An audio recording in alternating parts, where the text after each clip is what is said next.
What's so funny, Miss Ong? Natawa lang po ako sa itsura ko. Okay. Pasensya na po. No, may mas ano pa dito, mas funny pa konti dito. Yan. Ang galing niyo lumapit sa mga tao, ang galing niyo lumapit sa mga botante. Pag magpapanahon na ng eleksyon, puro kayo tulungan niyo kami. Tapos pag nandiyan na kayo sa pwesto, sino tinutulungan ninyo? Mga maiinit na usaping politika, hihimayin at masusing tatalakayin. Wala ba kaming maririnig sa inyo na na para sa bayan naman, puro sarili, pero kami mga tao, hindi nyo tinutulungan, yung mahihirap, hindi nyo tinutulungan, walang iya naman. Mga issue sa mundo ng showbiz, kikilatisin, chichikahin. Nang nag-iisang batang Manilenyo, sino pa nga ba? Kundi si Batang Maynila Toits.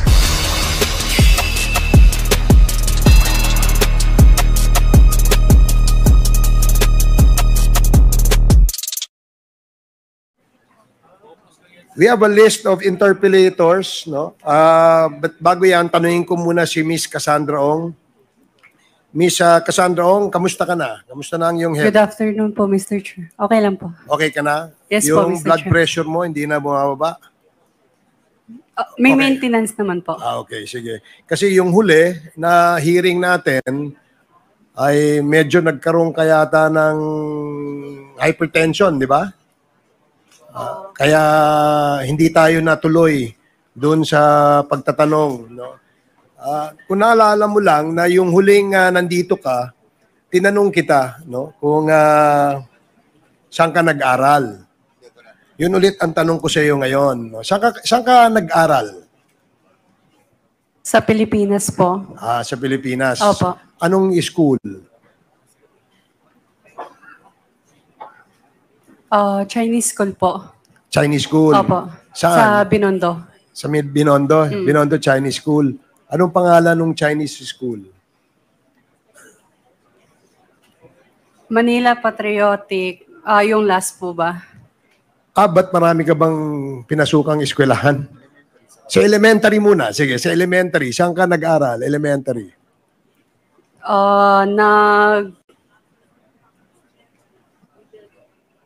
Pinakalas ko po is Manila Patriotic School po. Manila Patriotic School sa Binondo. Yes po. Hindi kasi ako familiar dun sa school na yon. So, maybe Comsec, can we ask yung registration ng Manila Patriotic School na yon? Elementary, doon ka rin ba nag-aral? Elementary lang po yung inaral ko. So high school, hindi ka na tumuloy? Hindi po. Nag-aral ka na sa China? Hindi po. Hindi ka ba nag-aral sa China? Hindi ka. So, dito ka lang sa Pilipinas, elementary lang. Hanggang anong grade? Grade 6?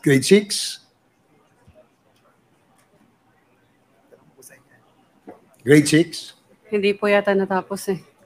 Grade 5. So, meron akong picture dito. Nakatoga ka ng graduation. Ito, mukhang high school graduation yata to o college. Can we ask the page to please show this to Miss Cassie Ong? Anong school to? Public school po yan. ALS po.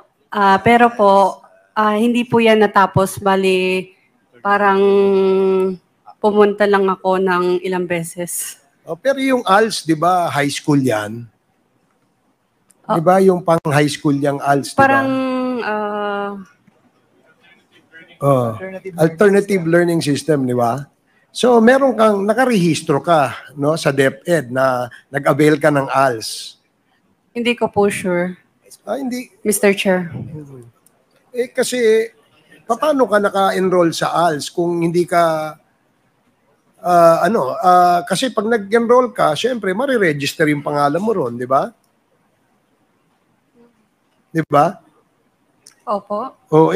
Mr. Chair. Ganda nga ng picture mo rito, graduate ka, Sabi ni Ronaldin Baterna, di ba? Sa sa Manila ito. Di ba ikaw nagsabi noon? Nakala ko si Ronaldin So di ba?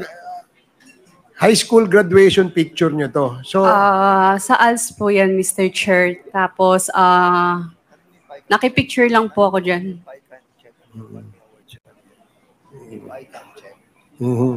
Hindi, kasi uniform yata ito ng Chiang Kai-shek. Ano hindi ba? Hindi ka ba sa Chiang Kai-shek? Chiang Kai-shek Award. Oh, meron ka pang award dito merong So, ito bakit ka may ganitong picture? Yan, how do we show this? Ayan. Pakita nga kay Mr. Chair, in the spirit of generosity, maybe we can share the picture in our LED screens on both sides. O sige, Secretariat, pakinga. Please. So, sige, babang inaano natin yan. So, nagpa-picture ka lang ng toga. Pakisoli daw yung cellphone ni Congressman Fernandez pagkatapos. Baka may mga picture niya, may tinatago kasi siya dyan. Okay Mr. Chair, I would like to... Mr. Chairman, I refuse to surrender my cell phone. Okay. Because there are a lot of pictures in here that might incriminate myself. Okay, I perfectly understand your situation, Congressman Fernandez. So, and if the resource persons have manifested that this toga that she was using was used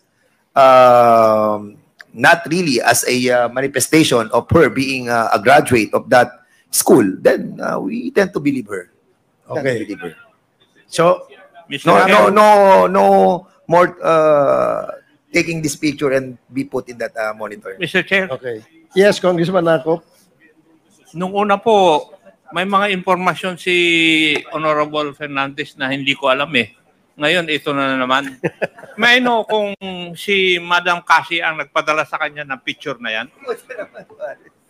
Kasi ikaw ba nagpadala ng picture na yan kay Congressman Fernandez? Hindi po, Mr. Chair. O, sige.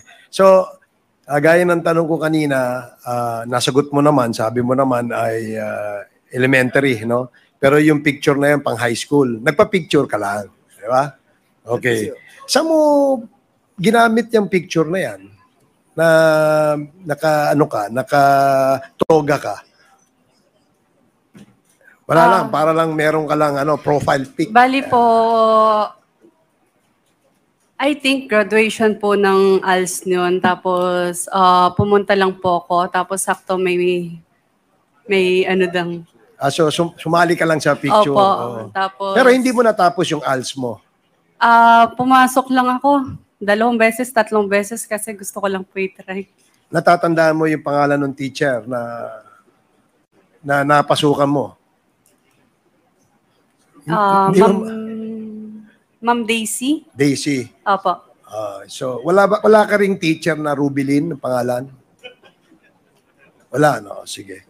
Okay, sige. Before we proceed, let me acknowledge the presence of Congresswoman Glona Labad-Labad, Congressman Wilter Palma, and of course, Congressman Janice Alimbangon. Welcome to the committee hearing.